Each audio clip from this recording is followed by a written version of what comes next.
Hi, everyone. Today we're talking about well-being, and joining us for this discussion is actuary and yoga teacher Sheridan Daniels. Sheridan's based in Geelong, Victoria, and she works as an actuary at the Transport Accident Commission. She's previously held a range of actuarial roles across corporate, consulting, a regulator, and a fintech startup. But she's also spent much of the past 20 years living and training in traditional yoga ashrams in India and Australia. She's been a qualified yoga teacher since 2008, and she conducts yoga classes, retreats, and workshops to help people learn how to apply yogic tools in daily life. Sheridan, thank you for joining us. Thanks very much, Julia. Thank you for being brave enough to have me on here.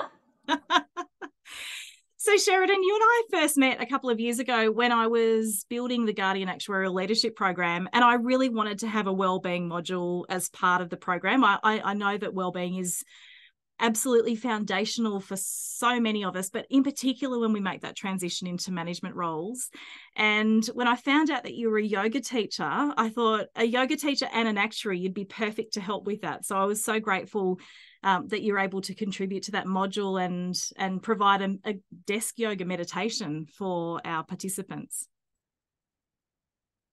Yeah, I mean, which was a great opportunity, and I was really impressed actually that you saw the value of that and included that in as one of your components in the course. So we've had great feedback from everyone that's gone through and used that tool as a very easy but very simple but powerful tool to support their well-being at work.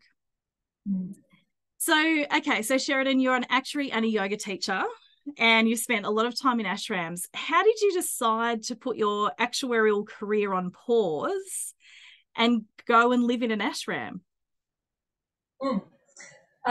It's a good question, and one that I've been asked many times. And every time I always come back to the same thing, that actually it wasn't a decision. It was never a conscious decision to do that. It was more like something that came to me through some deeper sense of knowing. So the bit of the backstory to that, I was in my 20s, I was doing the typical actuarial job, working in a valuation role in a life insurance company, and working quite hard and working through the exams, and this went on for several years. But I think later in my 20s there came quite a strong emergence of some more humanitarian kind of inclination. And I had that recognition that even I had no interest in making money for myself, right? So what am I doing working in this company that's all about making money for a company? So I started thinking about how could I bring my actuarial skills into some other area of work that would more directly uplift the lives of people, and particularly disadvantaged people. And I looked into trying to get into some humanitarian aid organizations and so on, but many people have got no idea what an actuary is or does, so there's not an obvious match for that skill set to get into that kind of role. And then as it turned out, I went traveling for a year with a friend, and half of that year we spent traveling in India and Nepal. And somehow, I really don't know where its idea came from, but I had it in my mind at that time that I had to go to an ashram. Wow. Back then, I had no involvement in yoga.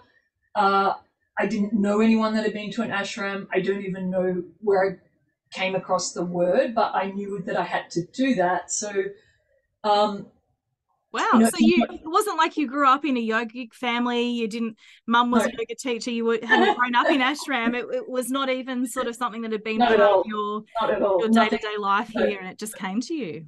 Yep, essentially. Amazing. And I think it came at something around that time of looking for a different vocational opportunity, that more humanitarian aspect, So yeah, and then at some point I was in India, I went to Rishikesh, like that's the yoga capital of the world. I was like, I'll go and check out, what's going on there and what these ashrams are about. And I stayed there for a few months studying yoga, and during that time, one of the other students had asked our teacher, this Swami there, like, oh, I'm thinking of going to do this 4 months certificate course in yogic studies at the Bihar School of Yoga. What do you think about that? And this teacher said, that's the best place in India to study yoga. So I was like, well, if that's the best place in India to study yoga, that's got to be the best place in the world. So I'm going there.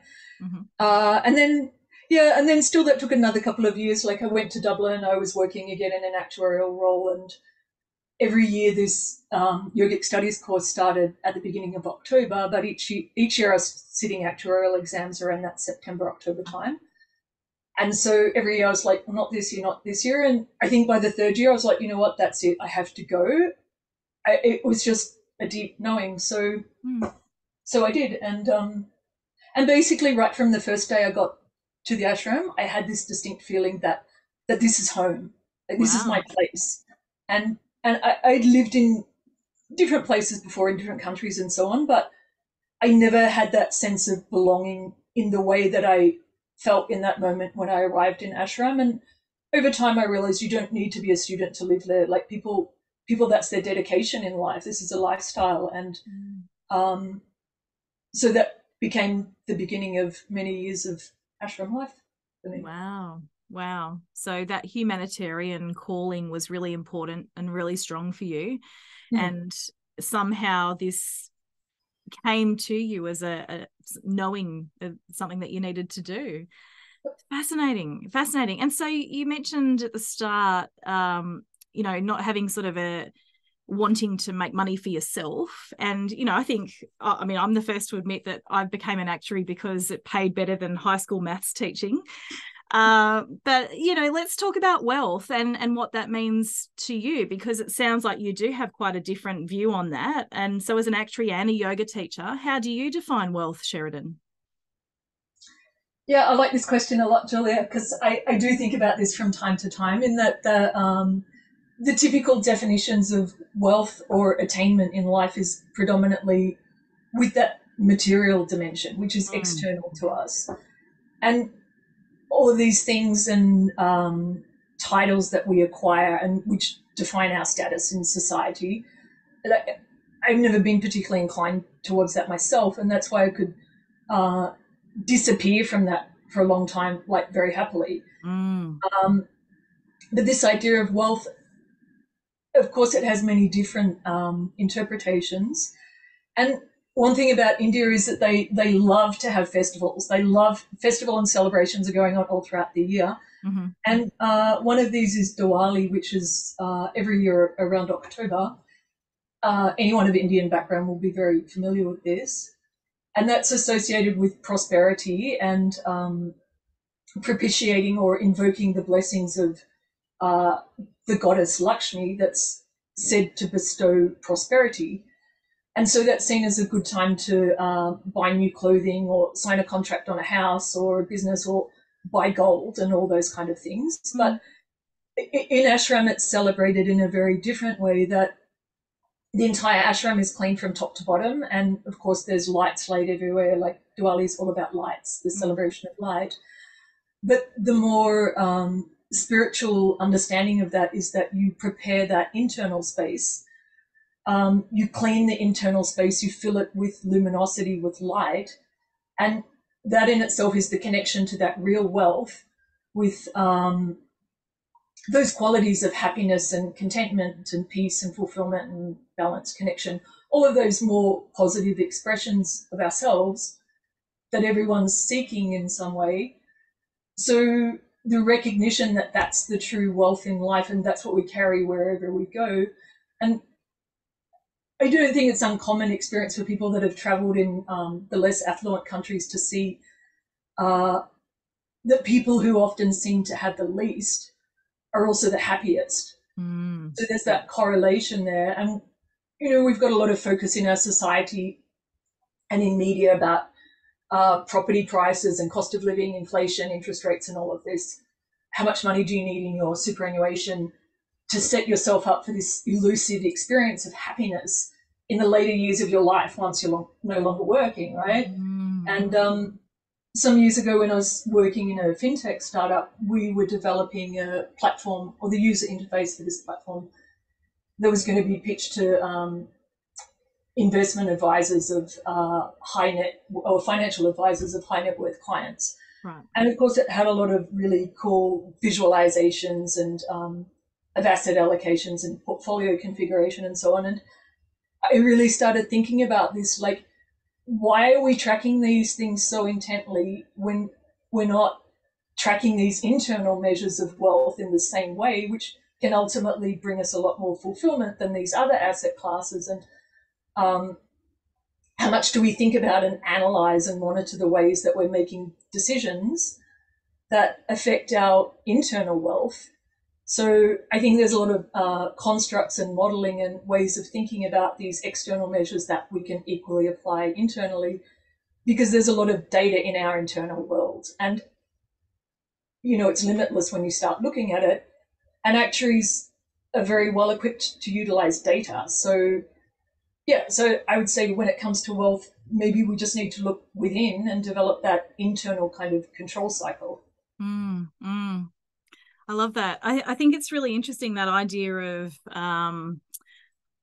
looking within and the control cycle, especially because I think we do need to come back and revisit this from time to time. I think wealth changes and our definition of wealth changes throughout our life. You know, when I first started as a grad and I was making, you know, $50,000 a year, but I had a husband who was a stay-at-home dad, I had 3 small children and a mortgage. You know, for me, wealth was about getting that next pay rise. It was about paying the electricity bill. It was about making sure the mortgage was paid, putting petrol in the car. But as time goes on and the pay rises go up, things change. And sometimes we don't reset our expectations and look back at our inner needs. And I see this all the time when I'm talking with actuaries. I do a lot of one-on-one coaching around mid-level actuaries wanting to sort of work out what to do next. And so often they seem so tied down by, well, what's going to give me the next pay rise? But really, once you get to a certain point, the extra money is not necessarily going to add value to your life and your wealth. If you define wealth more broadly, it might be giving you more dollars in your pocket, but it might not be contributing to your life wealth. Mm. And it's not to suggest that those other things are not important. Of course they are, but it's more like to define for yourself what is the most important. And if it's that, well, then do whatever you need to attain that. Like if that's what brings you happiness. But if it's not that, then maybe you need to re-question or re-look at things. Yeah, very, very wise. Very wise. Okay, so that sounds like that broader experience of traveling and also the festival of Diwali and some different ways of looking at wealth and looking internally has reshaped the way you're seeing wealth as well. What else have you learned? How's your time living in an ashram helped your actuarial career, if it has? Yeah, it did make things a bit problematic for me after, you know, it had 2 longer gaps. One was 6 years and one was 8 years. And coming back after that and trying to frame that experience, the value of that experience that I knew very strongly from internally, but to try to describe it to someone that has no understanding or probably even an interest in that, it's like you're from another planet almost. But aside from that little bits of challenge that I went through, yeah, I think people look at that as having a career break. And to me, I mean, firstly, I never considered myself as having a career as such anyway. Like I wasn't a career-driven type person.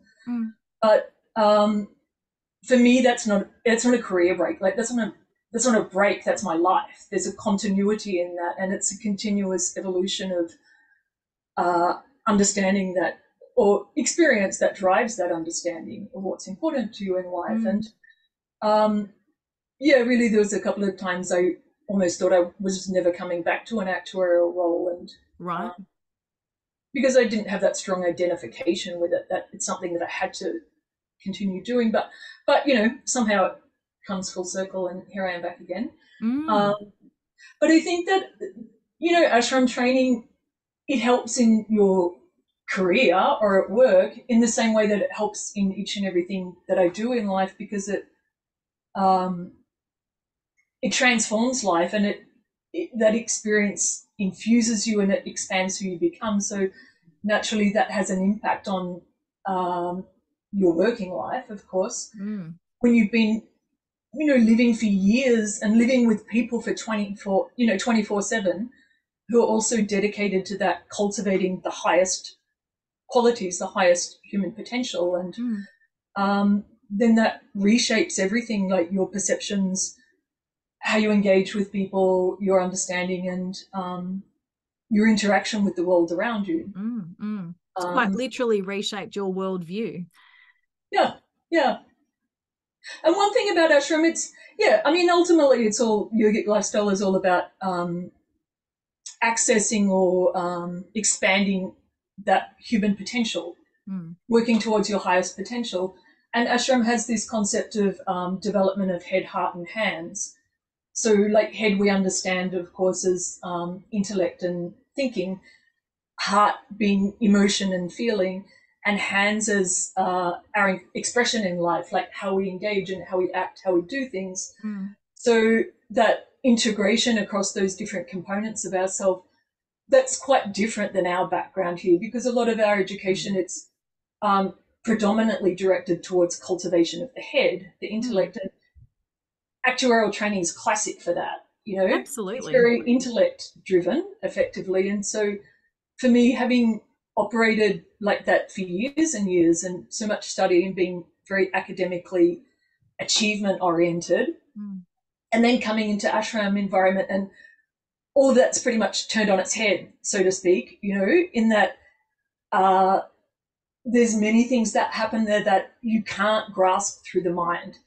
It's beyond understanding and or intellectualizing or rationalizing. And I found that really challenging for quite a long time to try and. Can you give us an example?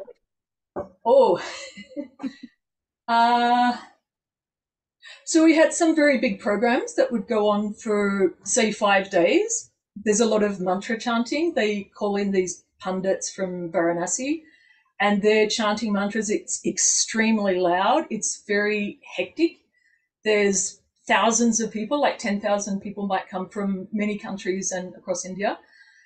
And this chanting is going on and on and on. And it's like, yeah, so Western mind, well, I don't understand Sanskrit. It's not like something you can translate or engage with, but the quality of energy that is produced in that environment, it's so high that you go to another dimension beyond anything that anything that you've experienced. And you realize there's this whole world of experience that you've never had any idea of. Wow. And amongst all that external hecticness, it's funny that you can have a very strong sense of an internal stillness and focus and clarity that, it's almost like I'm putting myself back in that state now to describe it, because, it's literally beyond, much different than anything I'd ever experienced or thought possible. That's all the only way I could describe it. Amazing. Yeah, good way to describe it. So living in an ashram has expanded your worldview, but also helped rebalance that focus on the head, which is, as actuaries, most of us could relate to this. We were probably the smart kids at school. We did well.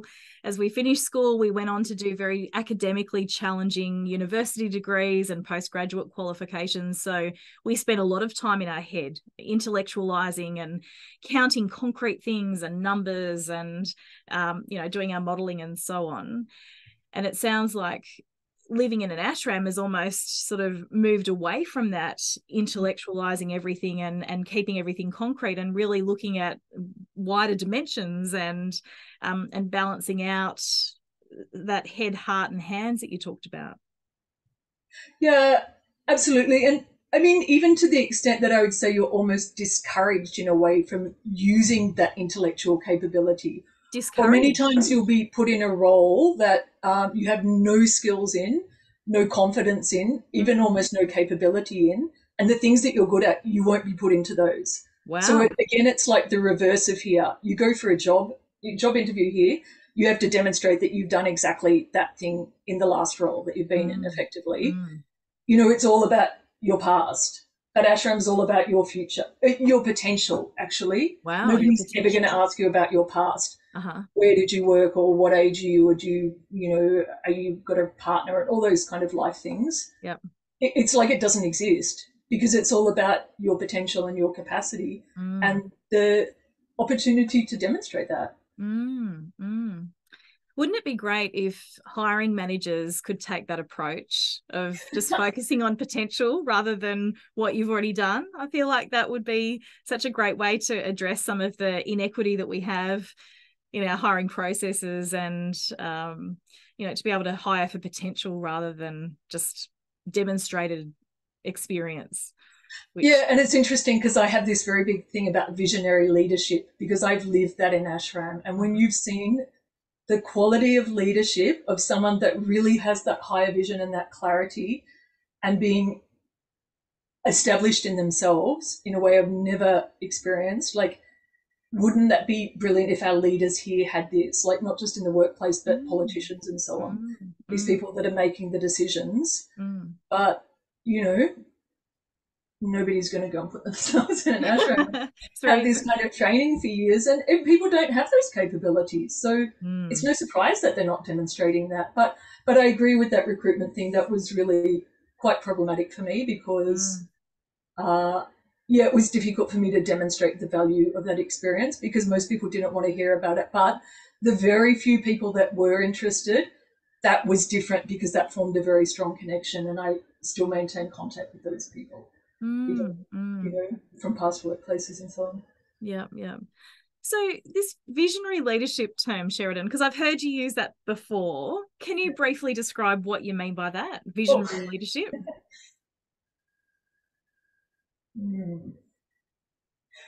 Yeah, I think, you think about vision, like, what is a vision?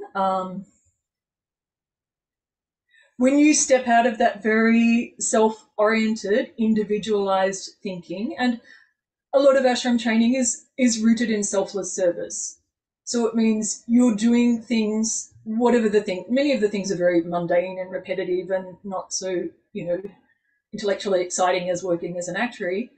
But you see, when you start to step out of yourself, your small self, limited self, that by stepping out of that constricted thinking or understanding of your capability, then again, you move into that more expansiveness. It's really difficult to understand it. I mean, to explain actually, but how do you develop that vision if you're living in that small self, limited, constricted thinking? I don't think that's ever possible. So the whole understanding of yoga is to move from, darkness to light, limited to expansive and so on.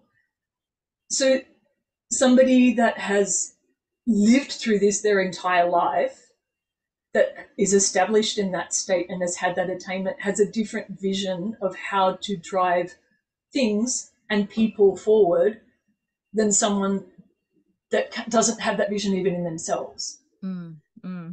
And leadership to lead, like, people follow leaders that have that capability, and that people give up everything for the, because of the belief in that. And that's not like a blind faith or, blind kind of,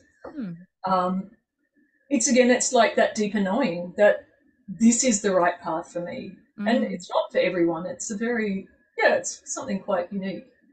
So visionary leaders can have a good handle on what the potential looks like, maybe not what's happening right now, but what the potential is in the future, and to be able to articulate that vision and inspire others to be able to see what that potential could look like.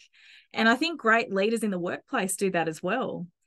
And I would hope that great actuaries could do that too, given that the fundamental, construct of our training is to be able to project scenarios into the future. Right. Yeah. No, that's a nice link. I like that. Like, projection and vision are, very. But so often, particularly when our well-being is not good, and I know I've been here, when I get stressed and I've got too much on my list, I'm just thinking about what's in front of me. I'm just thinking tactically. I'm not thinking strategically, not thinking about how it could be different, because I'm just going through the motions. So I really like that description that you've given around, yoga is not just being on a yoga mat and doing strange poses. the way you've described yoga, Sheridan, it's more of a mindset and a way of thinking and a way of being, and potentially transfers into a way of leading as well. And I think Definitely. that's really Absolutely, valuable. not potentially, it would. Yeah. So what else do you think actuaries can learn from yoga about well-being? A few things. I think like one thing that's really key is that yoga is a science. And you had just talked about that difference of, what I would call more like commercial yoga, that differentiated branding of yoga. And, it's very unfortunate that what we know in the modern day world as yoga is very far removed from the essence of the tradition and culture of yoga. And that's been maintained and preserved and carried on throughout the ages for over 5,000 years. So it's like any other culture. It's like First Nations culture. How has it taken so long for us to understand the value of that? And the learnings of that. So, yoga was always intended as being to expand knowledge and expand capability. It's a knowledge of how to live and becomes a blueprint for life. So I think for actuaries, again, it's interesting because, we recognize now, we've got data science and actuarial science and so on. But for me, like my training is also in yogic science, and scientists explore things. And, it can be said in yoga, like you are the scientist, like the body is the laboratory and we're the investigators of that. So again, for me, it's about diving in deep because actuaries like to really understand and analyze and dive to the bottom of the ocean, like is the way I would think of it. So I think looking beyond the obvious and going into the more subtle dimensions, that suddenly opens up a whole world of internal wealth of experience, which is data, effectively, and actuaries love analysing data. So start looking at that limitless, rich wealth that we've got internally. That's my, that's part of my inspiration. Because also the other thing with ashram and actuarial, people think they're quite two different, disparate parts of my life. But to me, they're one and the same because the qualities, the aspiration or the drive, they're identical almost in that you have to be very dedicated, disciplined. There's a lot of sacrifice, but actuaries have these qualities already embedded in their character that of being serious, sincere, and committed to something and having faith in that, and also wanting to make positive change in the world around us, because a lot of actuaries are involved in really impactful work. Absolutely. And we've talked to some of those on We Are Actuaries already. We've talked that's how I know more about it. Shiranjit Padam and his work in climate change, and Kirsten Armstrong and her work in social impact. So I think, so many actuaries that I've met share that humanitarian value that you've described as well. And I like the way you've also talked about how actuarial and ashram or yoga, we can see those as kind of quite different and separate and opposite kind of dimensions of life, but the way you've described it, there's a lot of parallels and a lot of transferable concepts across the two. So I think that's a really interesting way to look at it. Yeah, and in fact, when I thought I wasn't going back to actuarial, and some people had said to me, "Oh, but you did all those years of study. Like, why would you waste that?" And I was like, how is that wasted? Because that was such good training for me that when I stepped into that ashram environment, which is also very disciplined and rigorous training, I was like, well, I was perfectly prepared for that. Like, that wasn't challenging for me. I actually really embraced that because I go well with that external discipline, actually. Whereas some people were very resistant and find that ashram kind of challenges a bit challenging. But to me, they go hand in hand, really. Fascinating. So, Sheridan, if you had one tip for actuaries wanting to take steps to improve their well-being, what would it be? Yeah, that's a good one, Julia. For me, for sure, I would say cultivating happiness and maintaining this as a constant, steady state. And that might sound very simple. Oh, just be happy or just remain positive, but it's not simple. It's not simple at all, and that's why it takes a sincere and sustained effort to cultivate that as a quality. So, yeah, again, in that rethinking our kind of asset allocation and what we value in life, and considering happiness and positivity as a level of wealth, my training is that attitudinal yoga is the foundation of yogic lifestyle. It's not any of those physical practices because they in themselves don't create that deep transformational change, but rather it's that transformation through purification that comes from the deeper level, not from the physical body. So in ashram, we were given a challenge. We were given many challenges actually, but this particular one, the challenge was to maintain happiness 24/7. Who can do that for one day?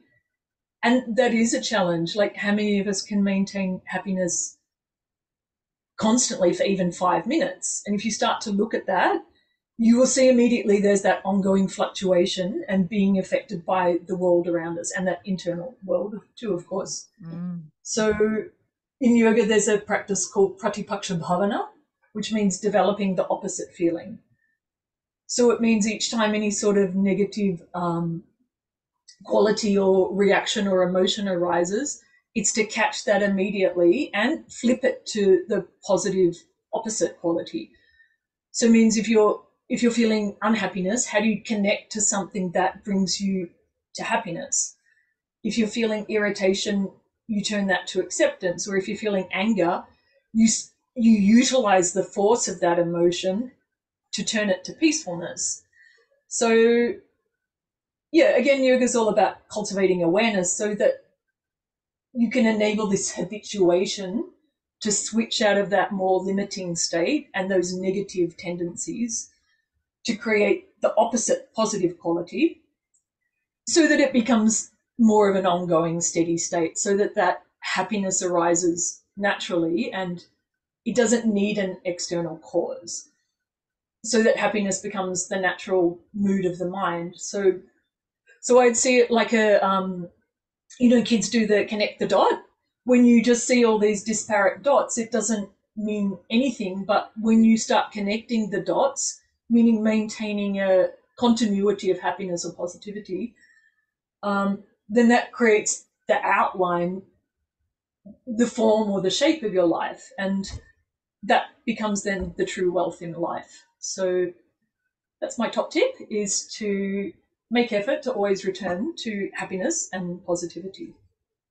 Fantastic. And what a great trick there to catch those thoughts and do the opposite.